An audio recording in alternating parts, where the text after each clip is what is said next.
പോർഷൻസിന്റെ വാസനത്തിൽ കാണാൻ തന്നെ പെട്ടെന്ന് ഓവർവെൽം ആവാൻ ചാൻസ് ഉണ്ട്. നിങ്ങൾ എന്തെങ്കിലുമൊക്കെ ആലോചിക്കാൻ പോകുന്നുണ്ട്. ഇപ്പൊ ഞാനൊക്കെ പഠിച്ചുകൊണ്ടിരിക്കുന്ന സമയത്ത് ഇടയ്ക്ക് വെച്ചൊക്കെ നമുക്ക് തോന്നും ഞാൻ മാത്രമാണ് ഈ അവസ്ഥയിലുള്ളത്. അതായത് ഈ ലോകത്തുള്ള CA പഠിക്കുന്ന ബാക്കി എല്ലാവർക്കും എല്ലാം അറിയാം, എനിക്ക് മാത്രം ഒന്നും അറിഞ്ഞൂടാ, ഞാൻ മാത്രം എനിക്ക് ഇവിടെ എത്തണില്ല എന്നൊക്കെ തോന്നും. ഇപ്പൊ ഞാൻ പറയുമ്പോൾ you will city low is too stupid. പക്ഷെ എനിക്ക് അതൊക്കെ ഞാൻ അതിലൂടെ ഒക്കെ കടന്നു പോയതാണ്. ഇവിടെ നിന്ന് കരഞ്ഞിട്ടുണ്ട് ഞാൻ, എനിക്ക് മാത്രം ഒന്നും അറിഞ്ഞൂടാ, ഞാൻ മാത്രം ഒന്നും എവിടെ എത്തണില്ല എന്നൊക്കെ പറഞ്ഞിട്ട്. പക്ഷെ please understand that every one are in the same boat. നിങ്ങൾക്ക് തോന്നുന്നതാണ്, അങ്ങനെയൊന്നും ഇല്ല. എല്ലാവരും ഒരേ രീതിയിലാണ് പോയിക്കൊണ്ടിരിക്കുന്നത്. നിങ്ങൾക്കുള്ള പ്രശ്നങ്ങൾ തന്നെ എല്ലാവർക്കും ഉണ്ട്, അല്ലെങ്കിൽ വേറെ രീതിയിലുള്ള പ്രശ്നങ്ങളുണ്ട്. അത് മനസ്സിലാക്കാം. No one is perfect. എല്ലാവർക്കും അവരുടേതായ മെത്തേഡ് ഓഫ് ലേണിംഗ് ഉണ്ട്. Don't compare. ഈ നമ്മൾ കമ്പയർ ചെയ്യുന്നത് നമ്മുടെ ക്ലാസ്സിൽ ഏറ്റവും കൂടുതൽ പഠിക്കുന്ന നമുക്ക് തോന്നുന്ന ഒരു കുട്ടിയായിട്ടായിരിക്കും. നമ്മൾ ചെറുപ്പം മുതലേ കേൾക്കുന്ന ഒരു കാര്യം, രാവിലെ എണീച്ച് പഠിക്കുന്നവർക്ക് റാങ്ക്, ഓൾ ഇന്ത്യ അങ്ങനെയൊക്കെ. ഞാൻ 7 മണിക്ക് മുമ്പുള്ള സമയം കണ്ടിട്ടില്ല സ്റ്റഡി ടൈമിൽ.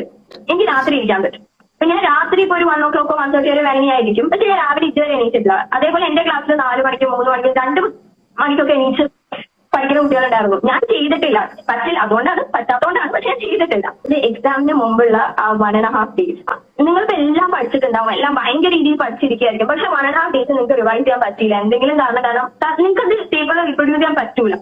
അപ്പൊ 1.5 days ഓരോ മണിക്കൂർ നിങ്ങൾ, നോട്ട് ഓൺലി ഓരോ മണിക്കൂർ, അവിടുത്തെ ഓരോ മിനിറ്റ് നിങ്ങൾ എന്ത് ചെയ്യുന്നു എന്നുള്ളത് സ്ട്രക്ചേർഡ് ആയിരിക്കണം.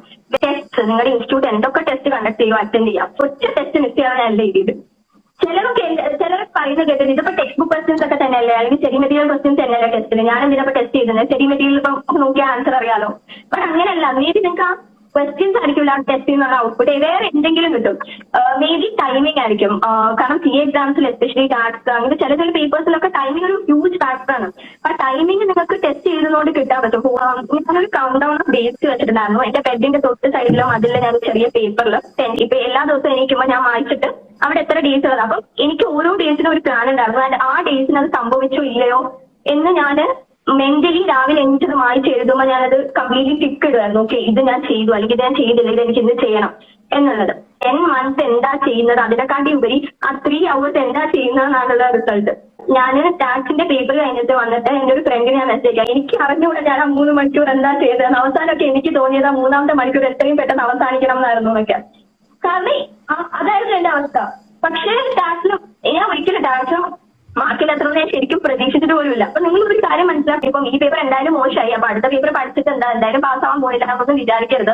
സംടൈംസ് നിങ്ങൾ എഴുതിയിട്ടുണ്ടാവും, നിങ്ങൾക്കത് മനസ്സിലാവാണ്ടായിരിക്കും, മെന്റലി നിങ്ങൾക്കത് കണക്ട് ചെയ്യാണ്ടായിരിക്കും. ഇത്രയും നാൾ പഠിച്ചതല്ലേ, നിങ്ങൾ ഉപയോഗിക്കാണ്ടിരിക്കില്ലല്ലോ, എന്തെങ്കിലുമൊക്കെ എഴുതിയിട്ടുണ്ടാവും. So confidence വിടാതിരിക്കുക. ഇപ്പൊ സംസാരിക്കുമ്പോൾ കാട്ടുമ്പോൾ നിങ്ങൾ വിചാരിക്കില്ല ഒരു 3 മാസം മുമ്പ് ഞാൻ എങ്ങനെയായിരുന്നു, അല്ലെങ്കിൽ എക്സാമിന് മുമ്പ് ഞാൻ എങ്ങനെയായിരുന്നു എന്ന് വിചാരിക്കില്ല. ഞാൻ ഇവിടെ കിടന്ന് കരഞ്ഞ ദിവസങ്ങളിൽ എനിക്ക് പറ്റണില്ല എന്നൊക്കെ പറഞ്ഞിട്ട് ഇൻസ്റ്റിറ്റ്യൂട്ടിലെ ചില ഫ്രണ്ട്സ് ഒക്കെ ഞങ്ങൾ തമ്മിൽ ഡിസ്കസ് ചെയ്ത് പഠിച്ചിട്ടുണ്ട്. അതായത് ഓക്കെ, ഇത് ഈ പോർഷൻ ഇങ്ങനെ വരാം, അല്ലെങ്കിൽ ഈ പോർഷൻ ഇങ്ങനെ വരാം. എനിക്കിപ്പോഴും തോന്നുന്നു ഇപ്പൊ നമ്മളിൽ ഒരാൾ പാസ്സാവുന്നു, നമ്മളിൽ ഒരാൾ റാങ്ക് കിട്ടുന്നു, അതൊരിക്കലും അയാളുടെ മാത്രം എഫേർട്ടായിട്ട് എനിക്ക് എന്തായാലും കാണാൻ പറ്റില്ല. കാരണം എന്റെ മാത്രം എഫേർട്ട് അല്ല, ഞാൻ മാത്രം ഇതിന്റെ 7 അല്ല എത്തൂല തോന്നുന്നു.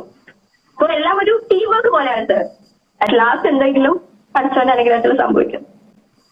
It was so wonderful having you here, Amrit. നിങ്ങളെ ഈ സെഷനിൽ ജോയിൻ, ഇൻഫാക്ട് ഈവൻ ആഫ്റ്റർ ഇത്രയും കുറെ ടെക്നിക്കൽ ഡിഫിക്കൽട്ടി, എനിക്ക് തോന്നുന്നത് കൺട്രി റെസ്ട്രിക്ഷൻ ആണോ എന്താ അറിയില്ല, ഇൻസ്റ്റാ ലൈവിൽ അമൃതിന് ജോയിൻ ചെയ്യാൻ പറ്റുന്നില്ല. വേറെ ഐഡിന്ന് ട്രൈ ചെയ്തു, ജോയിൻ ആകുമ്പോൾ തന്നെ ഡിസ്കണക്ട് ആവുകയാണ്. ഇനി സൂമിൽ ജോയിൻ ചെയ്ത് it was so nice having you here. Thanks lot Amrit.